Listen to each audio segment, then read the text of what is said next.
right, and we're here for episode 4 after a long, well, it felt like a fucking long 2-week layoff. Episode 4 of the Jets group chat pod. Got Spiga, Nick, got my Mets fans in the house as we're sitting on fucking pins and needles watching the Mets maybe blow this one to the Phillies. We got PJ in the building. PJ, are you a baseball fan? I don't know if I've ever. Nah, not really. Not really.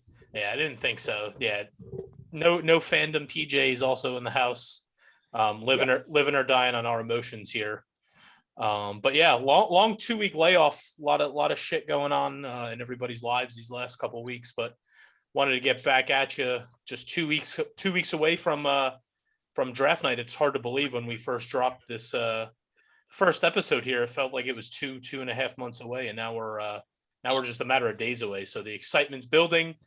A lot of good vibes in the air as the Jets have 4 picks in the top 38. So really a chance for Joe Douglas to knock this one out of the park and put a substantial mark on the franchise moving forward. But obviously it's been a little bit of a layoff for us. So I think the night before we the night after we recorded the last episode, news comes out that like the Jets are in the ball game for the Tyreek Hill.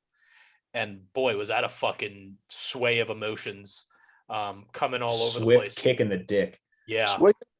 And I guess the good thing is like that shit only lasted like an hour, but like that hour felt like 4 hours because like you thought you were in it.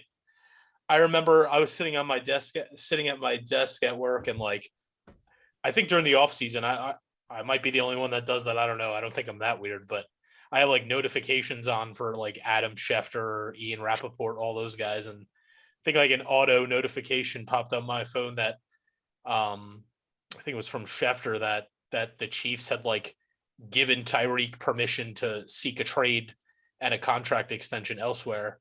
So like at that point you're like, oh, maybe it happens, maybe it doesn't, but like, are the Jets like, would they get involved in this? Like your Jets fandom pulls in and says, no, that's not us. And then like 10 minutes later, it's like the Jets are a finalist. Like it went from like they've given him permission to like the Jets are like about to do this.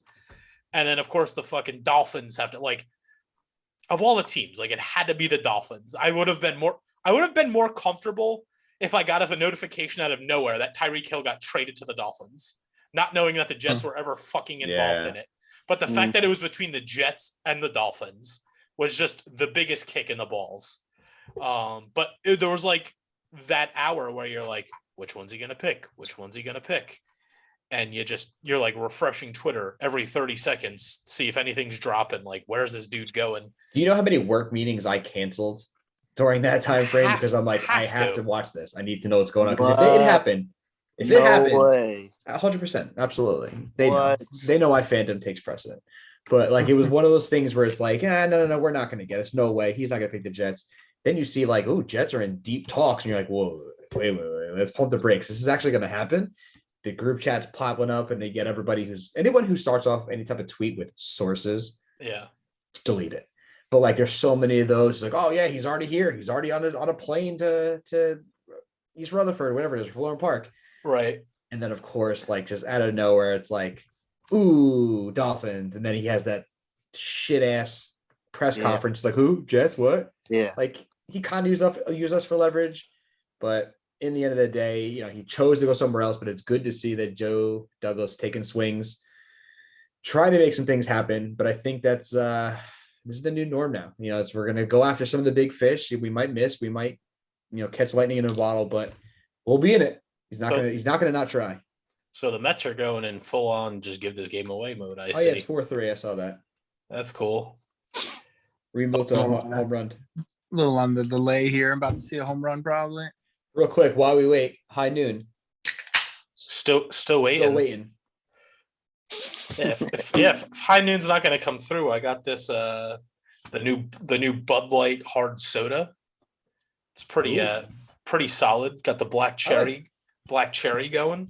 I got my second one's a black cherry. I'll crack that open a little bit. Yeah. So a little bit of happiness. Not to call Bud Light sloppy seconds or anything, but like if high noon's not going to come through, like I'll fuck around with some Bud Light sponsor money. Like, let's do it. I'm an alcohol mercenary. I'll go I anyway. got a Corona over there. You make me want to go get a Corona. Go get it, man. Go get it. We'll wait. But obviously that Hill shit doesn't happen, and so it's kind of just been quiet. Everything's kind of been kind of mum on both fronts, as far as like player movement and Jets activity, since that Hill deal fell through. And so you just hear now, it's just like smoke, like Spiegel likes to call it smokescreen season, where you have a bunch of rumors floating around, and the possibility that AJ Brown maybe becomes available, Debo Samuel, deleting all the 49ers shit off of his social pages, doing the good old fashioned scrub. So you got the Debo rumors going, and of course you have the DK Metcalf contract situation with Seattle that looks like that could be coming to a head eventually. So definitely a couple big names out there to keep an eye on that are due for contracts next year, that if they don't get those deals going into this season, I think that's something to definitely keep an eye on. I don't know, like, what are you guys feeling? Like, you think any of those are like realistic possibilities before the draft? Because you think if one of those teams was going to move any of them, like, you'd do it now. Like, if you could get the 10th pick, like, you could only get that for the next 2 weeks, and then that pick's not available anymore. So you would think if the Jets were going to be in that ball game to get one of these guys, it's got to be in the next 2 weeks. You guys thinking anything might go down, or you think we're just going to hang on to 4 and 10 and draft as is? Now, for me, it's just like if we were going to get Tyreek Hill without giving up 4 and 10, I'm not giving up 4 and 10 for anybody else. That's a good point. Yeah. Wasn't that an even bigger kick in the dick though? Were you thinking like, oh, they're gonna have to trade 10 and like 35 for him, and or both seconds and one of the firsts, and then it comes out that the Jets were gonna get Tyreek Hill and not give up either first round pick, and then that was like, rough. That's where I think that's where I didn't want to give up the first round picks for Hill. I think I said in the group chat, like, okay, this is good. You know, we didn't have to give up the 10th pick, but then boom, it was, you know, the 2 second rounders, and that's when it really stung.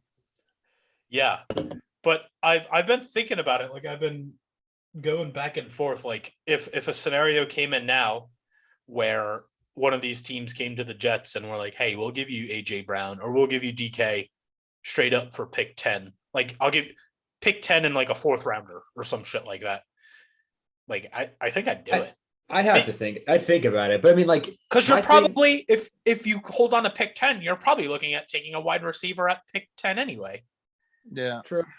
And I think I really like having the 35 and the 38 so close together in the early second round. Like, I think you could still get 2 impact players with 4 and 10, but if you're planning on taking one of those guys at 10, I think I'd almost rather trade 10 and keep the 2 twos. But that's just me. But I wouldn't be opposed to either thing. I just I don't know, man. Like, they've gone down so many different rabbit holes this offseason that I'm just like hell bent now on like wanting one of those X wide receivers. Like, I want a splash. I want a dude. I don't want fucking Garrett Wilson. I don't want Drake London. Like, I don't want another project. I don't want to like have the rookie learn with the second-year quarterback. Like, oh, maybe they figure out the chemistry in 3 years. Like, no, fuck that, man. Like, I want to win now. I want the quarterback to develop now, and I want the dude. Like, I want not Sean Burke, but I want a dude. I want a dude. No, but I agree with you. I think so. And I was all for giving up 10. And then as soon as it came out that we were able to get maybe Tyreek Hill and then extend it without having a part with the first, they kind of was like, no, I'm not giving any of those away. And now that kind of softened over a little. I think 4 is protected. You're not giving up 4. No, for anybody. Yeah. Even like 10, like, I would maybe consider like 10 for Debo. I maybe consider 10 for AJ Brown. I think they're a little bit better, but I feel like now it's a game with Seattle. Now they're saying we want multiple first round picks for DK. No, sorry, pass. See you later. I don't see them hanging on to him. I think, again, smokescreen season. I think he gets moved. Like ideally to be the Jets, because I feel like he's a prototypical monster outside receiver, huge, big body, and like it takes it away. Now you don't have to worry about will Garrett Wilson develop. Ooh, how's Drake London after his injury, or Olave, he was the talk of the town last year. Now he's middle of the first round. It takes away. You got a surefire receiver, and now you can do whatever you want with the other picks. And then even take the 2 second rounders, trade back into the first, and get somebody who drops a little bit. Right. If gun to my head right now, you had me choose what's going to happen, nothing. I don't think anything happens, and I kind of have a feeling they're not going to go receiver 10. It's just a weird, yeah. I feel like what I would like to do. I know but I said I was off the sauce train, but they might force your hand to take them. You got to look at how the board falls. What happens if it goes edge? What happens if it goes KT? It might.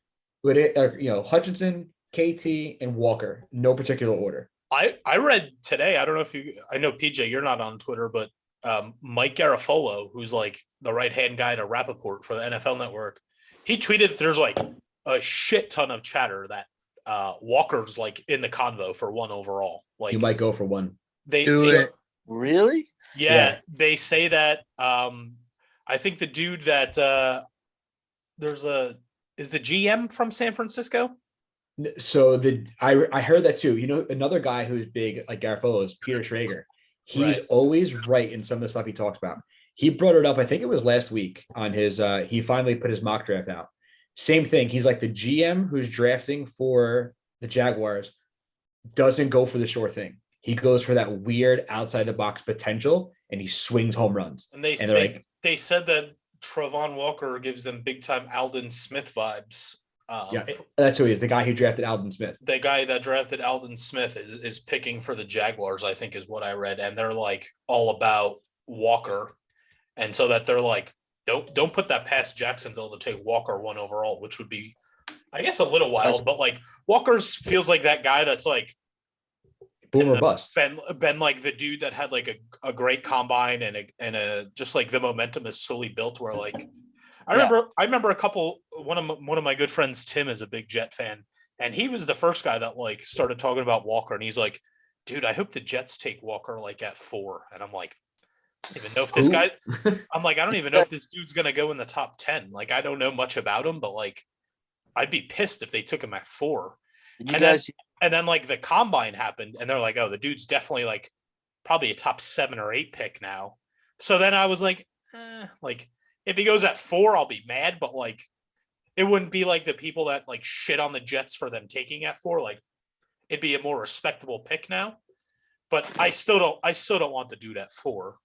But to think like that dude might go 1 overall, like that's a little wild to me. That's crazy. Did you guys hear what Mike Tannenbaum said about Trayvon Walker?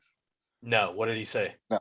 Okay. So after what he said about what Trayvon Walker, then it was like, all right, I don't want Trayvon Walker. Because basically that was that Trayvon Walker reminds him of a player where the production, now I didn't watch him in college, so I don't really know, but the production wasn't really there in college. And he just had a crazy, crazy combine, crazy workout. And so he got projected really high to be like really good. And then he said, and this is the one name that you don't want to hear as a Jets fan, and the one name that you don't want to be compared to.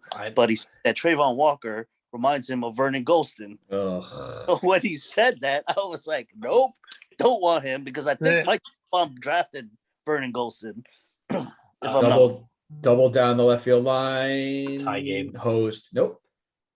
Tie game. Tie lane. 4-4. Life of a Jets and Mets fan. But see, like for me, like listen, I don't care who you get at 4. 4 has to be your stud. 4's got to be the cornerstone of this draft. 4 has to be the guy you hang your hat on and say, look, we got the all-pro here. Yeah, you want it to hit a 10. You want to hit at 30, the both picks in the 30s. But 4's got to be the one you don't miss. And I don't think you can hang that on Walker. Same thing with that Johnson kid. He's like 24 years old. He had crazy, couldn't play at Georgia, went to Florida State or JUCO. Again, probably a great player, but I just don't see it. Not at 4. 4's got to be the sure thing. If it goes back to your question, if it's edge, who do the Jets take? Who do the Jets take, or who do I think they take? I gotta go Sauce. I have to take Sauce or the tackle, Ek, whatever, Icky. because I read another thing too, like with him, you don't draft like yes, you want to draft the guy for now, but you're drafting him as your future. And right now, Fant is what 30 and he's got 1 year left in his deal. You don't know. Becton, you don't know. So essentially you could end up going into next year's draft with no picking tackle. whatever, no tackles. Yeah. Or I don't- one. I don't know, man. That's like a tough. I'm against it, but take the best Especially player that's available. that's Joe Douglas's first pick is Becton in his entire tenure. Like, Yep. I think that dude's gonna go to the fucking grave with Becton before he cuts bait on him. Like, I think taking him now is just kind of admitting like I made He's a wrong. mistake 2 years into my first pick as a GM. And I know Dennis has said a lot in the draft. Like, everybody shits on him, including me. Like, I shit on him a little bit too. Like, and I guess it's more of like just how badly he got beat by Lawson in training camp last year. But like, I'm worried about Becton. But like, Dennis is right. Like, when the dude was healthy and played as a rookie, like, Great. he was fucking great. Like, I don't really have a reason to doubt that he's gonna come back and be good. Like, everybody keeps saying he's out of shape, but he posts these workout videos and like, he's a 400-pound guy who had Yeah. a knee injury, so you can't move around. You can't. So what do you think is going to happen? right. And I was reading a report. Was it Duke Mayweather or his trainer was like his knee injury was not a 12-week injury. It was not Yeah. an 8-week injury. Like there was like no chance he was coming back. And again, why the media was saying he should be back in 4 to 6 weeks. He's like, no shot. Right. If he comes in and is sluggish in training camp or is above weight in training camp, sound the alarms. But I think he comes back to his rare form. I think he's going to play left tackle. I think he's going to be fine. You just got to make sure, again, a guy that big, you worry about your feet and your ankles and your knees. But I think he's going to be all right. But back to the original point, take Sauce. If he's as good as you say he is, and he's that well of a shutdown corner, and everyone loves his length, everyone likes his speed, you might have to do if he's the best guy there. Don't take the fourth best edge. Don't take the second best tackle. And don't reach for a receiver at 4. Take a playmaker. Yeah, I give you a shit ton of credit, PJ. Your commitment to the Sauce train's been I know. unwavering every episode of this pod. Where like, I think first episode we were all kind of in on Sauce at like 4, and then like after free agency started, 5-4 Phillies. oh god, I hate this team. this is miserable. Hate this team. Anyway, Yeah, so we add the guys to the secondary, and then I like definitely dampened, I guess, the little bit of momentum of Sauce at 4. But like now I think I'm back in. Like, that's the crazy thing about this this draft class is like I've been like up and down all over the place. 20 different times. Like, I want this guy. Oh, now I want this guy. Now I want that. Like, I don't know who the fuck I want. We want Thibodeau at 4. That's what we want. Exactly. Like, That's what I want. ideal world, Jets snag Thibodeau at 4. He's gone. I don't think he comes close. See, to are you 4. thinking that? Like, is Yeah. that where the momentum is trending? Is like him going top 3 now? I think as much as I want the Lions to go quarterback, and as much as everything they say might say they might go quarterback, they're not going to take quarterback. I don't think they're going quarterback. Like you have a chance, to say no, golf's my guy. They should and probably he go. didn't. They should probably go tackle though. No. I think Houston's going to go tackle. Last I think year. Houston's going to go with either Neal or the Icky kid. So I think that I honestly think they could use an edge guy, but if they're sitting here and they're saying they're committed to Davis Mills and they want to give him a shot, and he played well last year, he just got beat up. I could see them taking a tackle. I could also see Jacksonville taking a tackle. I could see Detroit taking Sauce at 2. I could see Detroit doing God knows what. But I don't think Thibodeau falls. I really don't. I think it's another smoke screen, and he's gonna be a stud. He's gonna So draft Walker high. 1, Hutchinson goes to Detroit, stays in Michigan. Houston takes a tackle, and then the Jets get the guy. The guy. Yeah, I don't like if Houston's not going rusher, they got to get one of the 3, right? Of Hutchinson, Thibodeau, and Walker. If they're going rusher, Yeah. yeah. But the thing is are they gonna go edge?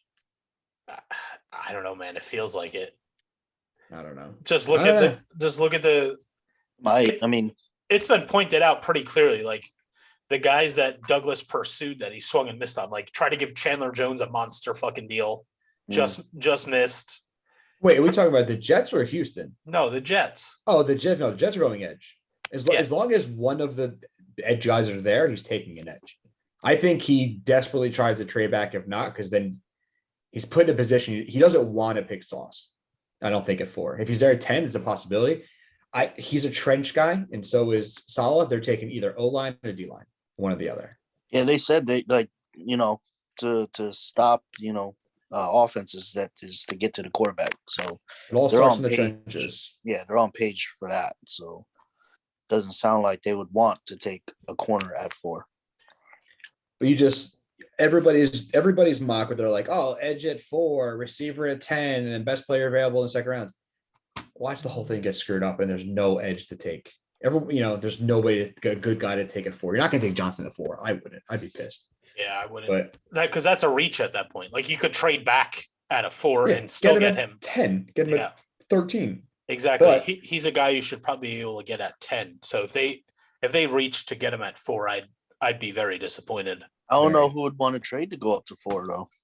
Somebody trying to jump Get the Giants for a Sauce. quarterback, somebody to get Sauce. And the people are saying the Saints are gearing up and loading those draft picks to move up again. For what? For what though? Quarterback. Yeah, I don't know. They're at 8 right now, right? No, they're at they traded the Eagles' first pick, I think. Oh, right. Yeah, they didn't go up that far. They're at like 14, I think, or some shit, right? 15. Yeah, because this draft more than anything isn't really about. It's like poker. It's like don't play your hand, play everybody else. Everybody wants to jump Carolina for somebody. Everybody wants to jump Washington for somebody, or Seattle. Like it's like everyone's looking at these like key positions or key slots in the draft, and like what do they need? Let me go ahead of them. Because you figure if Carolina's, but they're gonna hang their hat on Sam Darnold, you figure they take a quarterback. Now you got to go to 5. Then you got to worry: are they married to Daniel Jones? Go to 4. Like same thing with Seattle's going to take a quarterback. All right, so then jump to 8 or 7. Get New York's second pick. It's all over the place, but it's going to be a wild draft on how this plays out, and I guarantee you, everyone's mock is blown up after pick 2. Watch. Yeah. It feels like one of those drafts. Yeah. This one, it was on ESPN radio. He was a scout for the Giants, but his rankings for the rookie quarterback class, he has Sam Howell as number 1. He has Matt Corral as number 2. He's got Corral's Kenny nice, Pickett though. at 3, and then he's got Malik Willis at 4. Overall, Yeah, he says Sam Howell he thinks is the best. You know who might be one of the best quarterbacks? The kid from Cincinnati. Was it Riddler? Desmond Desmond Ridder. Desmond Ritter. I think he's going to be pretty good. I think he's going to go to a situation where he's going to sit for a year or 2, and then he'll come out rare. That's what he said about a lot of these quarterbacks, like Malik Willis, Kenny Pickett. Like a lot, he said that they're not ready. Like Trey Lance isn't ready, Justin Fields isn't ready. He's like, whoever's going to take them is going to be going through growing pains. He's like, I don't think Detroit's going to take them at 2 because like they're not just going to go sit through those growing pains. Like whoever's going to take these quarterbacks has to sit through these growing pains. And he was just saying that they're not ready, but he thinks Sam Howell with his arm talent, he thinks is like the most pro ready. Detroit could sit anybody behind Goff for a year. I mean, it's possible. I'm not saying it's plausible, but it's possible. It's But nice that the Jets aren't involved in any of these conversations for one. Yeah. yeah, for once, because this is where once. we'd reach for somebody. We'd take, Mhm. Somebody. I don't know. We take Yeah. Pickett. Yeah. We take Sam Darnold while Josh Allen goes to the Bills. Yeah, 2 but picks later. listen, no one knew. Josh Allen looked like shit coming out Yeah. of college. He couldn't throw. His mechanics were all fucked up. That's Yeah. what shows that nobody knows nothing. yeah, like Nobody knows anything. 9 teams passed on Josh Allen, not just the Jets. What did he go? 10 overall, 11 overall? No, he went 5, I think. Was it 5? I think it was No. Baker 1. Baker No, won. he went because Josh Rosen went Yeah, Rosen 10. went. 9. Rosen went 10. Rosen went 10, and he went before Yeah. Allen. I think he went like Oh. 14. Something weird. Yeah. Oh, I thought Allen went before Rosen. No, and then Allen Oh. was the last quarterback taken. no, Oh, okay. Jackson was. Yeah, Lamar was. Yeah, The last- at the end of the round. Yeah, the 2 best ones went at the end of the round. Fittingly enough, I don't know, man. I'm just fascinated to see who ends up with Mike Collier at quarterback. Anybody? The was it the USFL teams or the New Jersey Generals? Yeah, man. He was what a stud. Worked, No. worked Bandonian across the middle, little tight end action. Know it. Spiga running the go route. Damn right. Josh Allen was taken 7th. Oh, was We he are Yeah, seven? way see, off. that's what I mean. My Yeah. apologies, Hold PJ. on. I Let's don't look know at this. I don't know what the fuck I'm talking about, man. Before we dive into everything else, look at this. Baker 1, Mhm. Sam Darnold 3, Josh Allen 7, Josh 7. Rosen 10. You're right. That's what I mean. Then look at everybody passing on DJ Moore. And then Lamar Jackson went last because Baltimore traded up to Philly spot. Damn. That was a pretty good draft class. It was a good draft class. Yo, you know who I would try to pry away from their team if I could? DJ Moore. But he just signed a contract. He just didn't locked up. I think he just locked in, yeah. He's good. He's just bogged down by shitty quarterback play. I just listened to Barstool. Did you ever listen to the Bussin' Boys podcast? I love them. They Will Compton. Yeah. yeah, they just had Sam Darnold on there. He's last awkward. week. He's such a he is. He's a super awkward, like he's in there like chilling, like he's the dude, like hanging in there, and just like he talks and he's like, yeah, man, like The California laid like back. the super you laid know. back California. But like, they ended up getting into asking him about like the trade or whatever. And they were like, well, did you like see it coming or what was your reaction to it? And he's like, well, end of season, they do like exit interviews. And he goes like, they told him during the exit interview, like they didn't know what direction they were going in. They had to like kind of see where the new coach wanted to go. They had to obviously knew that Gase was gone or whatever, but they had to see what the new coach was into and kind of go from there. So he's like, I walked out there and I'm like, I'm fucking toast here. Like time in New York's done. So he like said he pretty much saw the writing on the wall the day after the season ended, but he said then like just nothing happened. Like there wasn't really any communication, but like he said he was like talking to Robert Saleh, like he was talking to LaFleur, like he had the playbook, like he was learning the offense. Like LaFleur, I still think the Jets didn't know what they wanted to do. he's yet. like, I had meetings with like LaFleur and we were like gonna run this and gonna run that, and Saleh was like, we're gonna do this. Like they just went along as if I was gonna be the guy. But he goes like, so then the dude that was hosting's like, so at that point, like he's like, did you think you were good? Like, did you think that you were their guy? And he's like, no. He's like, No. I still always knew that there was a possibility that like they were gonna go after their dude in the draft. But I gave Darnold credit because he was super honest. He's like, I know this is a business, and he's like, it sounds fucking corny, but he's like, the best thing that you could have in the NFL is like the quarterback on the rookie deal. And he goes like, I understand this shit's about money. Like I'm due to get paid. He's a Not- smart not- dude. He's a smart kid. He knows. He gets it. He's like, so even if they're not going to give me that money, or whoever wanted to pay me, he goes like, it made sense for them to move on from me to go back on a rookie contract. So he said he completely understood why they did it. And he said, I told him I don't agree with it. Like I told them that I think they're making a mistake, that I think I'm your guy. But he goes, at the end of the day, like if I'm not your guy, then I'm not your guy. Like I'll move on and I'll figure it out. So he didn't like shit on the Jets or anything like that. He gave like Gase a lot of credit. Like he said Gase wasn't a bad coach. He said he liked playing for Gase. Just Well, now I know we made the right decision. yeah. He just said a lot of things didn't work out. He says the right things. He's a Yeah, smart kid. He yeah. knows not to bash anybody because he knows he's still young. He still has, probably some football left ahead of him. The worst thing you want to do is go on a like a Barstool podcast and start burning bridges. Like he played it right. Yeah. So, but I always root for the dude. Like I liked them a lot when they took him. I rooted for him pretty hard when he was here, and I wasn't even sure that I wanted to move on from him when they traded him to Carolina. Like That's true. I could have fucked around with another year of Sam Darnold. Obviously, hindsight's With 20. a good coach, I think so. Like I would have signed up, especially if you were like, if this was this year's quarterback class, 100%, I would have said, let's just roll with it, see what happens. Oh, yeah, that's a good You know what I call. mean? Like if it's like right now and you're sitting here, would I rather Sam Darnold on like that last year where it's like, oh, do we give him that extra year, that lock up the 5th-year option, or do we take Malik Willis or Kenny Pickett? Like, yeah.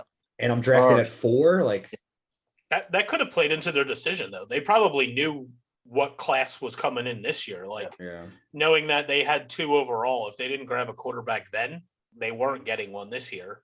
So that probably played somewhat of a role in making the call to move on from Darnold too.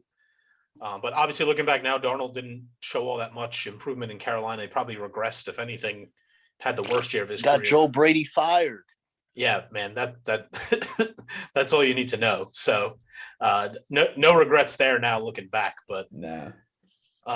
so yeah, I think we're gonna get ready to wrap here. I think more so we just wanted to kind of get back at it. We've been laid off for a couple weeks and just kind of wanted to touch base with you guys, put some new content out, just let you know what was going on. Obviously, like PJ said at the beginning, not a whole hell of a lot actually been happening in terms of transactions or player movement. It just seems like it's the proverbial calm before the storm with the draft coming up 2 weeks from Thursday. So Jets obviously looking at picks 4, 10, 35, and 38, barring any more trades or transactions or anything like that. So, but what's our plan, guys? Like tentatively, I think we're going to try and do like a live stream of some sort. I don't know that we could do it like on Zoom as like a pod type format, but I think we might try to do like the Instagram live, like from the Jets group chat pod Insta.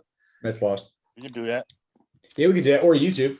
Yeah, Same thing. or See we us on could YouTube, do a live stream. We could stream it live on YouTube as well. But I think we're definitely planning on trying to do some kind of live content as the Jets picks are coming in, so we could just kind of Do the whole first round.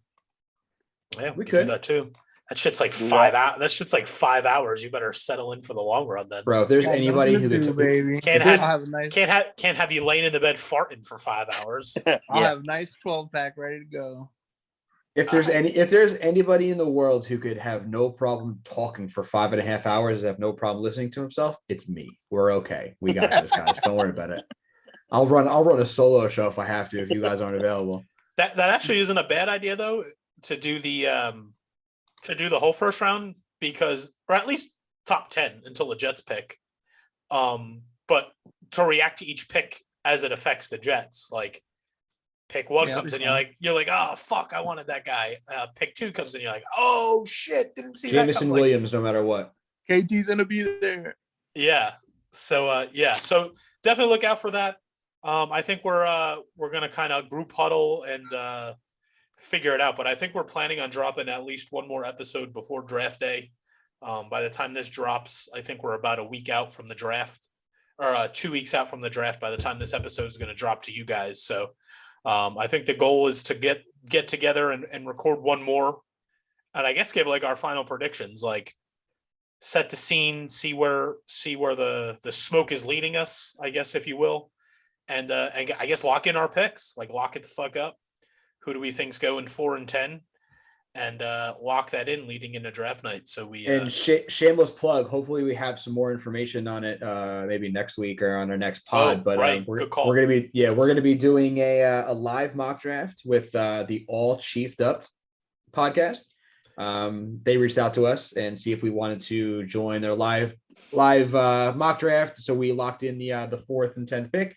We're going to be picking for the Jets on that podcast. So I'll let everybody know where we can watch that, view it, hear it, listen to it, all that good stuff. But that takes place in about 10 days. So we'll know more on the next time we record. So I'll plug that next time we can Nice. with a high noon. Yes. still, yeah. I knew. So yeah, that's gonna wrap it. Don't forget to like, subscribe, leave us a 5-star rating, tell all your friends, let them know what's good. Jets group chat pod, episode 4, and we'll catch you guys next week as we get a little bit closer to the first round of the NFL draft. Thanks for listening, guys. Let's go, baby. JETS, Jets.